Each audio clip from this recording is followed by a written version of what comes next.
প্রিয় অষ্টম শ্রেণীর ছাত্রছাত্রীরা, welcome to our channel smart exam solution academy. আজকে তোমাদের সংস্কৃতের 7 নম্বর স্কুলটি দেখে নেব। প্রথমে রয়েছে সঠিক উত্তরটি বেছে নিয়ে লেখো।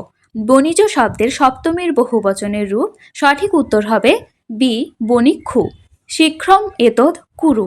রেখাঙ্কিত পদে হয়েছে। সঠিক উত্তর হবে ক্রিয়া বিশেষণে দ্বিতীয়া। দুয়ের দাগে বঙ্গানুবাদ রয়েছে। আবাল্লাদ সো অতীব সাহসী ধর্মপরায়ণ দেশভক্ত সমাজ সংস্কারশ্চ আসিত। ছোটবেলা থেকেই তিনি অত্যন্ত সাহসী, ধর্মপরায়ণ, দেশভক্ত এবং সমাজ সংস্কারক ছিলেন। বাল্যে ধ্যান ক্রিয়া আসিত তস্য প্রিয় ক্রীড়া। শৈশবে ধ্যান করা ছিল তার প্রিয় খেলা। একদা স ধ্যানমগ্ন আসিত। একদিন তিনি ধ্যানে মগ্ন ছিলেন। তদা তং নিকষা এক সর্প আগচ্ছত। তখন তার নিকটে একটি সাপ এসে উপস্থিত হয়। তস্মিন কালে স তু কিমপি গাতুং ন শক্ততি স। সেই সময়ে তিনি কিছুই বুঝতে পারেননি। এরপর দ্বিতীয় বঙ্গানুবাদটি দেখো। তত বিপ্র যদা দ্বিতীয় ধূর্তকাশম আয়তি তদা স ধূর্ত অপি অপৃচ্ছৎ। তারপর ব্রাহ্মণ যখন দ্বিতীয় ধূর্তের কাছে পৌঁছালেন তখন সেই ধূর্ত জিজ্ঞাসা করল, ভো দ্বিজ, হে ব্রাহ্মণ, কিমর্থং সারমেয়স্য বহনং করোতি ভবান। আপনি কেন কুকুরটিকে বহন করছেন? তৎশ্রুতা স ছাগং ভূমো সংস্থাপ পুনঃ পুনঃ নিরীক্ষ তং ছাগং স্কন্ধে নিত্যা চ দিনায় মানবমতি চলিত। এই কথা শুনে তিনি ছাগলটিকে মাটিতে নামিয়ে বারবার দেখে আবার কাঁধে তুলে দোলায়িত চিত্তে চলতে লাগলেন। এরপর শব্দরূপ নির্ণয় করো। অপ শব্দের সপ্তমী ও স্পু। সম্রাজ শব্দের তৃতীয়ার দ্বিবচন সম্রাভ্যাম। গুণিন শব্দের প্রথমার একবচন গুণী।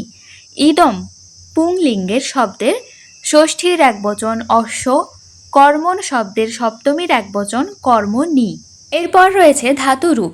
জন ধাতুর লং উত্তম পুরুষ একবচন, এটা হবে অজায়ে।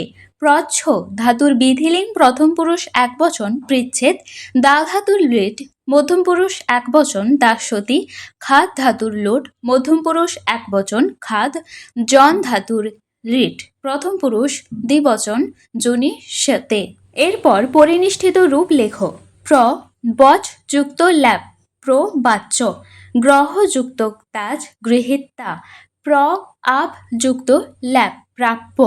দৃশ যুক্ত তাজ দৃষ্ঠা। খাদ যুক্ত তাজ খাদিতা। প্র বিষ যুক্ত ল্যাপ প্রবিশ্য। ওপি নহ যুক্তোক্ত ওপি নদ্ধ। এরপর 6 নম্বরে রেখাঙ্কিত পদের কারক ও বিভক্তি নির্ণয় করতে হবে। দিনং প্রতি দয়া কুরু।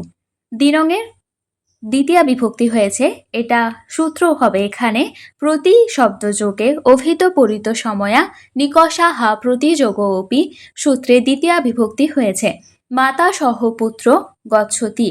মাতা পদে তৃতীয় বিভক্তি হয়েছে। সূত্র সহযুক্তে অপ্রধানে। সূত্রানুসারে সহ শব্দযোগে অপ্রধানে কর্তায় তৃতীয় বিভক্তি হয়েছে।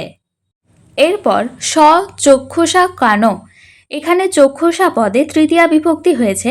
জেনাঙ্গ বিকার সূত্রানুসারে অঙ্গহানি বা অঙ্গ বিকৃতি বা অঙ্গ বিকারে বোঝালে বিকৃত অঙ্গে তৃতীয় বিভক্তি হয়। এখানে চোখের বিকৃতি বোঝাতে চক্ষুষা পদে তৃতীয় বিভক্তি হয়েছে, অর্থাৎ জেনাঙ্গ বিকার সূত্রানুসারে চক্ষুষা পদে তৃতীয় বিভক্তি। মাতা শোকেন রোদিতি। শোকেন পদে তৃতীয় বিভক্তি হয়েছে। সূত্র হেতু সূত্রানুসারে হেতু বা কারণ বোঝালে তৃতীয় বিভক্তি হয়, তাই এখানে হেতু সূত্রানুসারে শোকেন পদে তৃতীয় বিভক্তি হয়েছে। রামেণ রাবণ হত।